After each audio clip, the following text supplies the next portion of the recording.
Hello everyone, welcome to our channel S CUET with education hotspot. And यहाँ पे हम cover कर रहे हैं आपकी क्लास 12 सोशोलॉजी के NCERT के बॉक्सेस को इन डिटेल में। देखिए काफ़ी सारे चैप्टर आपने 12th में पढ़े हैं, कुछ चैप्टर आपके ओमिटेड थे, क्वेश्चन आंसर आप लोगों ने कवर करे हैं, MCQ प्रैक्टिस करी है। CUET के परस्पेक्टिव से हम लोग यहाँ पे भी चैनल पे भी मिसलेनियस MCQ की प्रैक्टिस कर रहे हैं of all the chapter, so you can also watch that series. But यहाँ पे हम कवर कर रहे हैं ऑल द बॉक्सेस, क्योंकि बॉक्सेस में कई बार ऐसे important facts, one liners, terms होते हैं जिनके मीनिंग हम उतना डिटेल में नहीं देखते हैं, जिनको हम उतना डिटेल में पढ़ के नहीं जाते हैं, या हम वो चीज़ें इग्नोर कर देते हैं और उतना याद नहीं कर पाते हैं और डायरेक्टली एग्जाम में क्वेश्चन वहीं से बन जाता है। फिर हम कंफ्यूज हो जाते हैं कि टॉपिक कहाँ से पूछा गया है, व्हाट इज द थिंग। तो इसीलिए बॉक्सेस जो है दैट इज वेरी इंपॉर्टेंट। कोई भी सब्जेक्ट हो, NCERT की each and every line is important. आप लोग इधर उधर कहीं से भी प्रैक्टिस कर लीजिए, help book, sample paper, YouTube videos, what ever you will watch, but NCERT is the रामबाण ऑफ ऑल द प्रिपरेशन। अगर आप इसको अच्छे से पढ़ गए हैं, इसको घोट के पी गए हैं, तो आपको इधर उधर कहीं भी भटकने की जरूरत नहीं है। एग्जाम डेट्स आउट हो चुकी हैं, अभी थोड़ा सा पैनिक प्रेशर है, समझ नहीं आ रहा है कहाँ से पढ़े, कैसे पढ़े, कितना पढ़े, लिमिटेड टाइम है, कैसे चीज़ें कवर अप करें। तो यहाँ पे हम लोग कवर करेंगे इस परेशानी का, सोशोलॉजी के रिगार्डिंग जो आपकी परेशानी है उसका समाधान, उसका सोल्यूशन मैं आप लोगों के साथ यहाँ पे लेके आ रही हूँ। हम लोग chapter wise boxes detail complete करेंगे, राइट। चैप्टर ज़्यादा है तो एक दिन में ज़्यादा वीडियो कवर करनी पड़ेगी, वेरी ऑब्वियसली एक एक दिन लगा के हम चैप्टर नहीं कर सकते हैं। एक एक चैप्टर की फुल फ्लेजेस मैराथन वीडियो रहेंगी, पूरे बॉक्सेस जितने भी बॉक्सेस हैं, 4 हो, 5 हो, 10 हो, 12 हो, हम सारे बॉक्सेस कवर करेंगे। तो ये आपकी जो पार्ट 2 है, जो NCERT क्लास 12 सोशोलॉजी की पार्ट 2 है, उसका पहला चैप्टर है structural change. So I am not going to cover the detail chapter, मैं पूरा चैप्टर नहीं समझा रही हूँ, मैं सिर्फ सीधा इसके जो बॉक्सेस हैं मैं उस पर बात कर रही हूँ, राइट। चैप्टर के जो भी बॉक्सेस हैं, देखिए यहाँ पे एक बॉक्स बना हुआ है जिसमें वर्चुअली इंग्लिश लिखा हुआ है, और उसमें यहाँ पे पहले रत्न आपका भाग्य बदल सकते हैं, तो ज्वेलर की स्पेलिंग गलत देख रहे हो, यहाँ पे आप ये स्पेलिंग गलत देख रहे हो, यहाँ पे ये डिटेलिंग गलत देख रहे हो। तो आप देख रहे हो people want to use English language, लोग इंग्लिश लैंग्वेज यूज करना चाह रहे हैं, क्योंकि यहाँ पे ब्रिटिशर आ गए थे और ब्रिटिशर जो थे वो इंग्लिश लैंग्वेज के बेसिस पे ही यहाँ पे एम्प्लॉयमेंट की बात करते थे, या अगर आपको काम चाहिए तो इंग्लिश लैंग्वेज इज मस्ट, क्योंकि वेस्टर्न एजुकेशन को वो प्रमोट कर रहे थे। लेकिन उतने अच्छे से आती भी नहीं है, वी आर ट्राइंग कि हम उसको मतलब इंग्लिश लर्न करें, लेकिन गड़बड़ भी हमें देखने को जो है वो मिल रही है, राइट। तो क्या लिखा है, हाउसवाइफ एंड कॉलेज स्टूडेंट जिनको इंग्लिश पता थी वो कुछ ना कुछ ऑनलाइन असाइनमेंट ले लेते थे। ये आज़ादी कॉलोनियल रूल की बात नहीं है, देखो ये कब की बात है, ये जो है ये एक न्यूज़पेपर का आर्टिकल है, द हिंदू न्यूज़पेपर जो आता है, May 4, 2006 का आर्टिकल है। यहाँ से ब्रिटिशर चले गए, हम आज़ाद हो चुके हैं, नई नई कंपनीज आ चुकी हैं, BPOs आ चुके हैं। BPOs की फुल फॉर्म आप एक जगह लिख लीजिए, it is business process outsourcing. Business process outsourcing, ये वो कंपनीज हैं, ये वो यूनिट हैं जो किसी और कंपनी का काम यहाँ पे करके देती हैं। तो जिनको थोड़ी बहुत स्टूडेंट को या हाउसवाइफ को इंग्लिश आती थी, वो कुछ BPO के असाइनमेंट उठा लेते थे, राइट। तो only unfamiliar thing is the setting computer screen जो थी वो ब्लैक बोर्ड बन चुकी थी। And housewife take over as teacher to evaluate English essays written by non English speaking student in Asia. तो यहाँ पे वो बता रहे हैं किस तरीके से यहाँ पे इंग्लिश जो लैंग्वेज है वो यहाँ पे यूज़ करी जा रही है। Encouraging comments given by the evaluator here motivate student in Japan this and this. मतलब अगर आप वेरी ऑब्वियसली अगर वो आप कुछ असाइनमेंट दे रहे हैं, आप उनको इनकरेज कर रहे हो, तो they will get motivated. Online education जो थी वो BPO सेगमेंट की एक न्यू वेव बन चुकी थी, क्योंकि यहाँ पे आपका जो कंप्यूटर चीज़ों को रिप्लेस कर रहे थे, right. Technology and computer is replacing the thing here. तो दिस इज द थिंग कि इंग्लिश लैंग्वेज के बारे में यहाँ से कुछ ऐसा क्वेश्चन नहीं बन सकता। BPO लिखा है तो बिजनेस प्रोसेस आउटसोर्सिंग, ये चीज़ आपको पता होनी चाहिए। Let's move to the next box.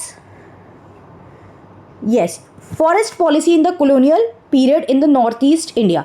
अब क्या हो रहा था ना, देखिए ब्रिटिशर यहाँ पे जब रूल कर रहे थे तो नॉर्थ ईस्ट इंडिया जो रीजन थे वहाँ पे प्लांटेशन बहुत ज़्यादा हो सकता है, राइट। वहाँ पे प्लांटेशन बहुत ज़्यादा है। अब प्लांटेशन तो था बट नॉर्थ ईस्ट में वर्कर्स नहीं थे, वहाँ इतने लोग नहीं थे कि वो काम कर पाएँ और प्रोडक्शन कर पाएँ और ज़्यादा से ज़्यादा हम प्रोडक्शन करें। तो आप जो थे, ये जो ब्रिटिशर जो थे वो आपके UP, बिहार, राजस्थान, इधर उधर से जहाँ पे बहुत एक्स्ट्रा वर्कर्स मतलब लोग देखने को मिलते थे उनको लेके जाते थे। और ये लोग करते क्या थे ना, ये उनको कॉन्ट्रैक्ट में बाउंड कर देते थे। देखो करते क्या थे ये लोग, ये क्या करते थे, उनकी ज़मीनों को पहले क्या करा, ज़मींदारी के बेसिस पे अपने पास गिरवी रखवाया, वो पे नहीं कर पा रहे और अब उनको डेप्ट में फंसा के आपने कहा ऐसा है, अब आपका कॉन्ट्रैक्ट है, अगर आपको ज़मीन चाहिए और ये सब चीज़ें चाहिए तो आप आपकी फैमिली से ये जो बच्चे हैं 2-3 ये जाएंगे, ये वहाँ एज अ लेबर काम करेंगे। उनको एक कॉन्ट्रैक्ट में बाउंड कर देते थे और कॉन्ट्रैक्ट के बदले उन्हें पैसा भी नहीं दोगे, उनको पैसा भी नहीं दोगे, जो आपने डेप्ट ट्रैप में उन्हें फंसा दिया उसके बदले आप उनसे काम कराओगे। और इसी कंसेप्ट को हम लोग क्या बोलते हैं, इंडेंटर्ड लेबर भी बोलते हैं। अगर आ जाए ना इंडेंटर्ड लेबर क्या होता है, तो आप उनको कॉन्ट्रैक्ट में फंसा रहे हो, विदाउट वेजेस आप उनको काम पे रख रहे हो, आप उनको कोई फिक्स सैलरी देने की बात नहीं कर रहे हो, लेकिन आप उनको किसी न किसी किसी कॉन्ट्रैक्ट में फंसा रहे हो, जैसे डेप्ट रिलीज कर देंगे या ये प्रॉपर्टी आपकी रिलीज कर देंगे इस तरीके से, तो वो होता है इंडेंटर्ड लेबर। ठीक है, अब यहाँ क्या बोला है ये सारी चीज़ पढ़ लेते हैं, मैंने इससे रिलेटेड आपको बात बता दी है। तो रेलवेज आ गई जब बंगाल में, पहली बात तो आप ये याद रखो, इंडिया में पहली रेलवे लाइन जो थी वो बॉम्बे से थाने तक चलाई गई थी, बॉम्बे टू थाने 34 किलोमीटर का ये स्ट्रेच था। 1852 में इसका इनॉग्रेशन करा गया। 1852 में इसका ये पॉइंट कहीं पे लिख लीजिए, मतलब मैं हवा में बातें नहीं कर रही हूँ, सुन के याद नहीं रहेगा, so please write it down somewhere.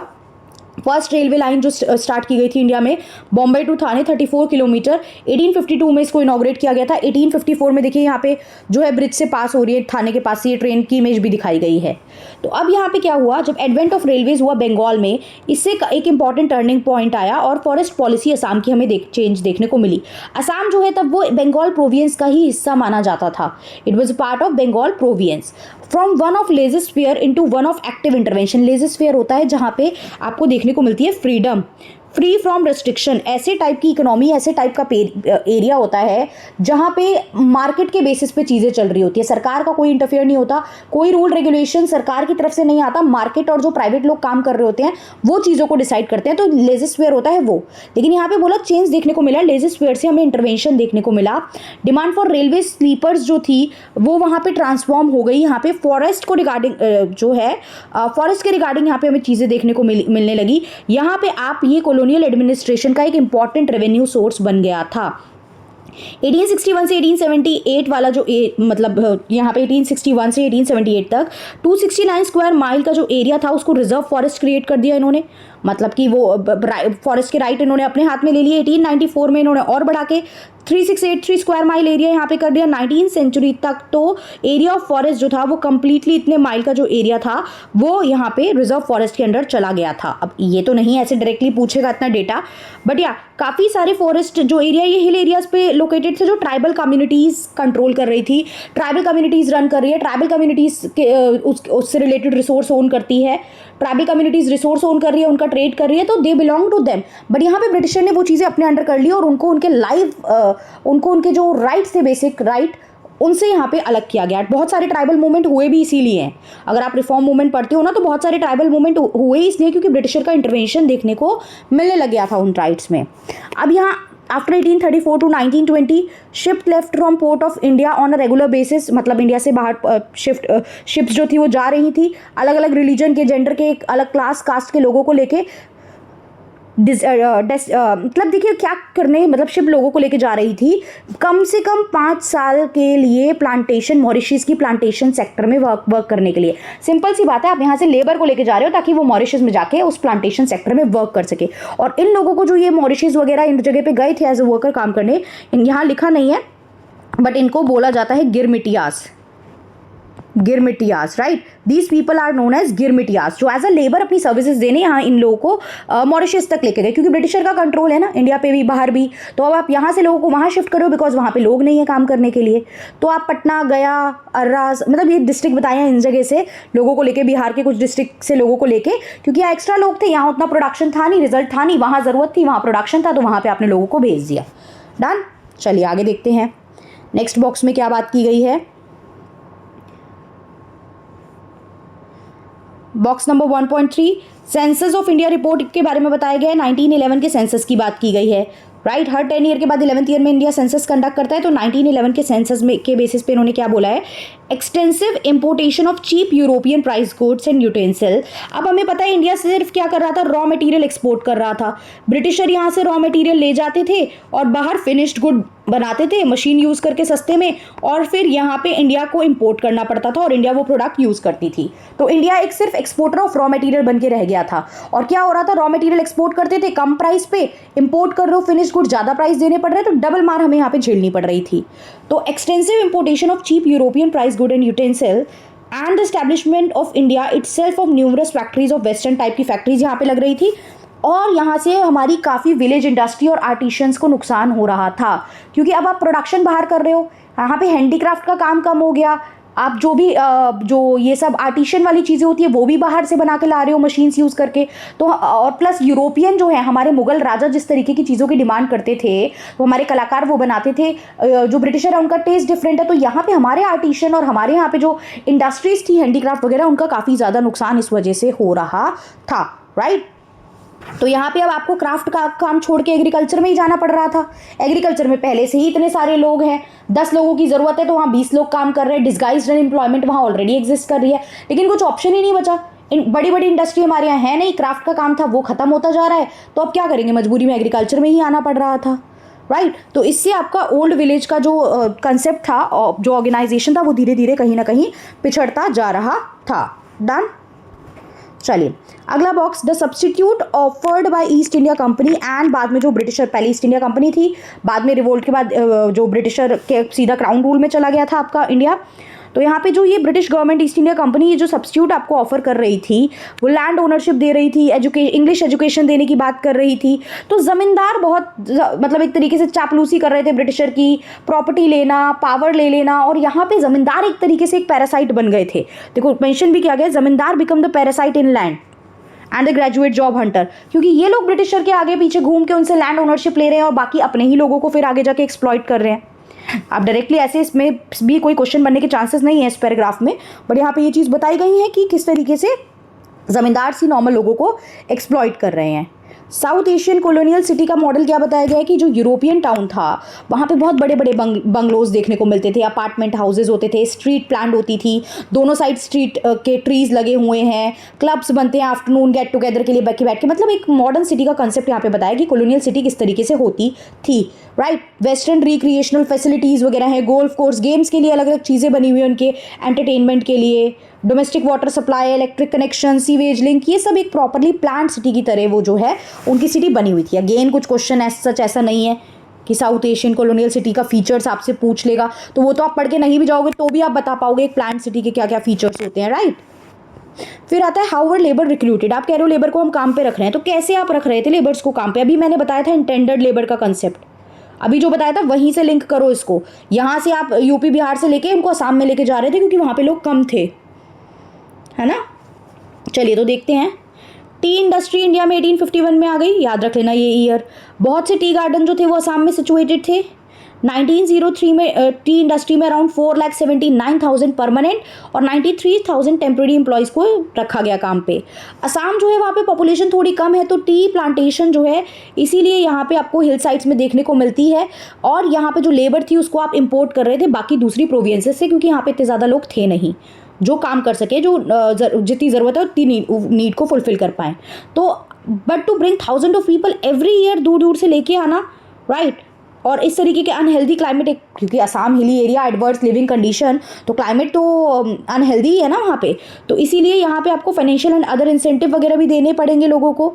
तो यहाँ पे tea planters of Assam were unwilling to offer, तो ये क्या करते थे, ये फ्रॉड से या कोरोजन से ज़बरदस्ती जो थे वो परजुएट करते थे, और यहाँ पे जो थे कुछ लॉज इन्होंने इस तरीके के पास कर दिए थे। Recruitment of labours for tea garden of Assam was carried on for years mostly by the contractors under the provision of, कौन से एक्ट के अंडर आप करते थे, transport of native labour act 1863 of Bengal, right. ये बाद में 3 बार अमेंड हुआ है, बट आप ये एक्ट याद रखोगे कि किसके थ्रू आप यहाँ पे उनको, कौन से लॉ के थ्रू, कुछ पीनल लॉज बनाए थे आपने, और इनके थ्रू फोर्सफुली आप उनको क्या करते थे, आप उनको एम्प्लॉय करते थे उन पर्टिकुलर टी प्लांटेशन एरिया में। फिर आता है फ्रॉम कर्जन स्पीच। देखिए लॉर्ड कर्जन जो थे वो वाइसराय थे, यहाँ पे लॉर्ड कर्जन वाइसराय थे, और जब बंगाल का पार्टीशन हुआ था 1906 आपके 6 वाले एरा में, तब भी यहाँ पे वाइसराय थे। तो इनकी कुछ बात यहाँ पे लिख के बताई गई है। तो ये क्या कह रहे थे, labour system in Assam was essentially that of indenter. बताया इंडेंटर लेबर क्या होता है, जबरदस्ती का कॉन्ट्रैक्ट साइन करा के विदाउट कोई फिक्स वेजेस बता के कोई और ऑफर करके उनको कि उनको डेप्ट से फ्री कर दोगे, इस तरीके से उनको ले आते थे। और they are not allowed to return. आप 4-5 साल का कॉन्ट्रैक्ट साइन करा के लाए हो तो 5 साल में वो अपने घर नहीं जा सकते हैं, राइट। और आज की तरह फ़ोन या वीडियो कॉल नहीं होता है कि पूरे दिन में घर पे बात भी कर लेंगे, मिल भी लेंगे, ये सब चीज़ें नहीं थी। तो उनको असम ले जाया जाता था under contract for number of year. Government help करती थी प्लांटर्स को by providing penal section in case of non fulfilment of the contract by the labour, अगर लेबर फुलफिल नहीं करेंगे तो फिर उनको सजा मिलेगी। और प्लांटर देखिए, planters and labour are different. Planters जो है वो वहाँ मैनेज कर रहे हैं, एडमिनिस्ट्रेशन देख रहे हैं, लेबर वो हैं जो उनके लिए काम कर रहे हैं। तो प्लांटर्स को प्रोटेक्शन की बात की जा रही है, लेबर के प्रोटेक्शन की बात नहीं की जा रही है। अगर लेबर अपना कॉन्ट्रैक्ट फुलफिल नहीं करते, कॉन्ट्रैक्ट तोड़ के चले जाते, तो उनको पनिशमेंट यहाँ पे मिलेगी, right. This view is explicitly made by T Raleigh, ये एक लॉ मेंबर थे, when speaking on the Assam Labour and Immigration Bill of 1901, उस पर जब ये बात कर रहे थे तो यहाँ पे क्या बोला, the labour contract authorise by this bill is a transaction by which to put it rather bluntly a man is often committed to Assam before he knows what he is doing. And देखो, उसको पता ही नहीं उसे करना क्या है, उसने promise कर दिया 4 साल वो काम करेगा, अगर नहीं करता है तो उसको डरा रहे हो आप कि आपको जेल में डाल दिया जाएगा, अरेस्ट कर दिया जाएगा, राइट। अगर आपने काम नहीं किया तो उसको पता ही नहीं है क्या करना है, बिना पता हुए कि उसे करना क्या है वो कॉन्ट्रैक्ट में आ जाता था। ये बात टी रेलेक बोल रहे हैं, एक लॉ मेंबर थे, इन्होंने सीधा सीधा बोली है कि एक मैन को कमिट करना पड़ता था without even knowing what he haves to, मतलब what he have to do, उसको करना क्या है उसको पता ही नहीं होता था। और थ्रेटन और किया जाता था कि अगर नहीं करोगे, तोड़ोगे ये कॉन्ट्रैक्ट वगैरह तो आपको जेल हो जाएगी, राइट। तो मतलब यहाँ पे मास्टर एंड सर्वेंट जैसे नॉर्मल जो ऑर्डिनरी लॉ है वहाँ पे तो ये चीज़ कुछ नहीं होती थी, लेकिन यहाँ पे आपको इस लॉ के थ्रू ये थ्रेटन किया जा रहा है। We made them part of the law of British India and instance for the, मतलब किसके बेनिफिट के लिए काम कर रहे हो, आसाम के जो प्लांटर्स हैं उनके बेनिफिट के लिए काम कर रहे हो। अब इतना कुछ ज़्यादा इंपॉर्टेंट और है नहीं इसमें, क्लियर। बाकी आपने जान लिया ये टी रेलेक लॉ मेंबर थे, क्या बोल रहे थे ये भी हमने जान लिया। नेक्स्ट देखते हैं, ये जो प्लांटर्स थे इनकी लाइफ कैसी थी, हाउ डिड दे लिव। अब ये भी इतना कोई इंपॉर्टेंट नहीं है, मैं थोड़ा स्पीड में रीड कर रही हूँ, ऐसा इतना नहीं है, सिंपल बताया, मजे की लग्जरी जिंदगी जी रहे थे, अच्छा खासा घर मिला हुआ था, नौकर चाकर मिले हुए थे। तो पर्वतपुरी जो था वो इंपॉर्टेंट एक लोडिंग ऑफलोडिंग पॉइंट था, सामान यहाँ पे जो है लोड अनलोड किया जाता था सामान जो था, तो इसीलिए यहाँ पे जो है आसपास में सारे आपकी जो प्लांटर्स थे वो रहते थे, मजे की जिंदगी जी रहे थे, अच्छे खासे इनके पास बावर्चीज मालीज ये सब होते थे जो इनको सर्व कर रहे हैं, मतलब नौकर चाकर बढ़िया होते थे, अच्छे खासे बड़े बड़े घर होते थे, वरांदा है बड़ा सा घर का, तो मतलब अच्छे खासे बड़े से घर हैं इनके पास, क्लियर। तो ये कुछ इतना इंपॉर्टेंट नहीं है, that is not very important कि आप इसको पढ़ोगे, क्लियर। चलिए आगे देखते हैं फर्दर क्या बॉक्स है यहाँ पे हमारे पास। या box 1.9, nearly a decade before the country independence मिली 1947 में, उससे तकरीबन 10 साल पहले 1938 में नेशनल प्लानिंग कमेटी बनाई गई। याद कर लो national planning committee 1938, Jawaharlal Nehru chairman थे, केटी शाह जो थे वो जनरल एडिटर थे। नेशनल प्लानिंग कमेटी कब बनाई गई, 1938 में। चेयरमैन कौन थे, नेहरू जी। जनरल एडिटर कौन थे, केटी शाह। अभी बोलो और याद करो। इंडियन नेशनल कांग्रेस एक पार्टी थी जिसने इसको सेट किया। कमेटी ने 1939 से काम करना स्टार्ट किया, लेकिन इतना ज़्यादा मतलब पॉपुलराइज नहीं हो पाई क्योंकि चेयरमैन को अरेस्ट कर लिया गया था ब्रिटिशर ने, वॉर ब्रेकआउट हो गई थी तो यहाँ पे अरेस्ट कर लिया गया था उस पर्टिकुलर टाइम पे। 29 सब committees divided into 8 group, 8 group थे और 29 सब कमिटीज़ जो है वो बनाई गई थी यहाँ पे। और कमिटीज़ जो अलग अलग कमिटीज़ थी वो किस किस चीज़ों पे फोकस कर रही थी, एग्रीकल्चर पे, इंडस्ट्रीज़ पे मतलब primary sector, secondary sector, labour population पे, फाइनेंस पे, बेसिक पब्लिक यूटिलिटीज़ की चीज़ों पे यानी ट्रांसपोर्ट एंड कम्युनिकेशन क्या होता है, हेल्थ एंड हाउसिंग पे, एजुकेशन पे, women role in planned economy. ये जो 8 ग्रुप थे, 29 सब कमिटीज़ थी, ये भी रट लो। नेशनल प्लानिंग कमेटी 1938 में आई, नेहरू जी थे चेयरमैन, केटी शाह थे एडिटर।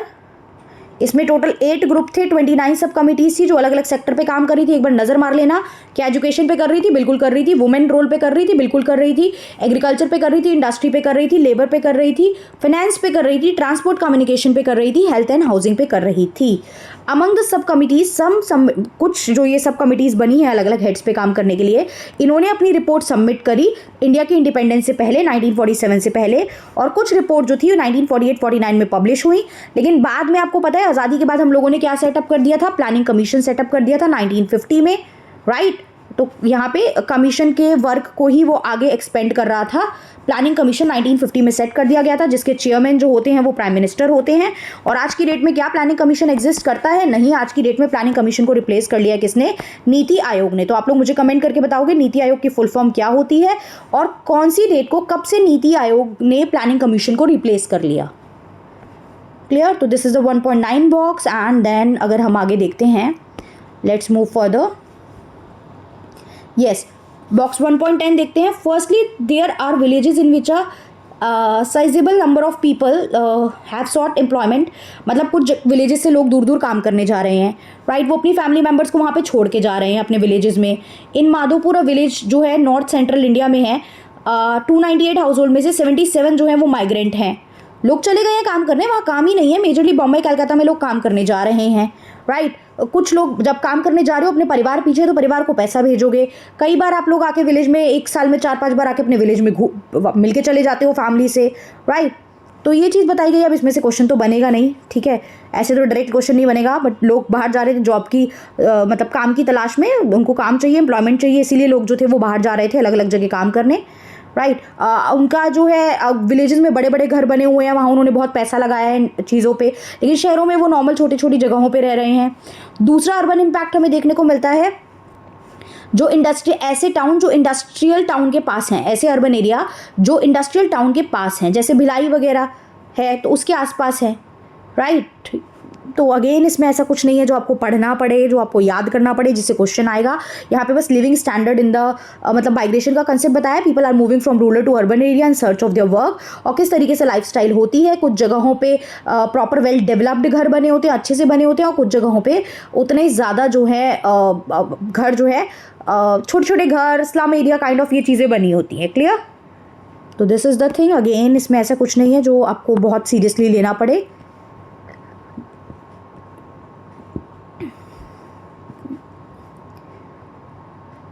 देखिए यहाँ पे बताया है कि किस तरीके से डिकेडियल मतलब 10-10 सालों के गैप में ग्रोथ देखने को मिल रही है, राइट। पहले यहाँ पे 40 था, फिर अगले नेक्स्ट डिकेड में बढ़ के कितना हो गया है 51 से 61 तक, देखो कितना ग्रोथ हुआ है। तो ये चीज़ें यहाँ पे बताई गई हैं, किस किस एरिया में मेट्रो सिटीज़ में लोग मूव कर रहे हैं, और मूव क्यों करेंगे, in the search of work only. तो यहाँ पे आपका चैप्टर कंप्लीट हो गया है। ये डिटेल वाले क्वेश्चन है, डिटेल हमें पढ़नी नहीं है, एमसीक्यू पढ़ने हैं। बाकी मैं मिसलेनियस एमसीक्यू ऑलरेडी कवर करा रही हूँ, तो अब वहाँ से देखेंगे एमसीक्यू चैप्टर के, वहाँ से कवर करेंगे। यहाँ पे हम ओनली बॉक्सेस कवर कर रहे हैं कि किसी में कोई डिटेल हो, किस तरीके का बॉक्सेस से क्वेश्चन बन सकता है, वो भी मैं कवर करा दूँ। वैसे बॉक्स से रिलेटेड क्वेश्चन भी इस एमसीक्यू सीरीज में कवर होंगे, ऐसा नहीं है। तो आप दोनों अगर साथ के साथ देखेंगे तो एक अच्छी रिवीजन आप लोग अपनी एग्जाम तक कर पाएंगे, और आई होप हम एक अच्छा स्कोर करेंगे और काफ़ी सारे फेमिलियर क्वेश्चन हमें एग्जाम में देखने को मिलेंगे। क्लियर? सो या that's all. Thank you everyone, see you in the next video with the next chapter. बाकी कोई भी डाउट है तो आप कमेंट करके बता सकते हैं, सो दैट टाइमली हम उसको रिजॉल्व करें और एग्जाम से पहले हम एक अच्छी तैयारी कर पाएँ। Thank you everyone, see you in the next video.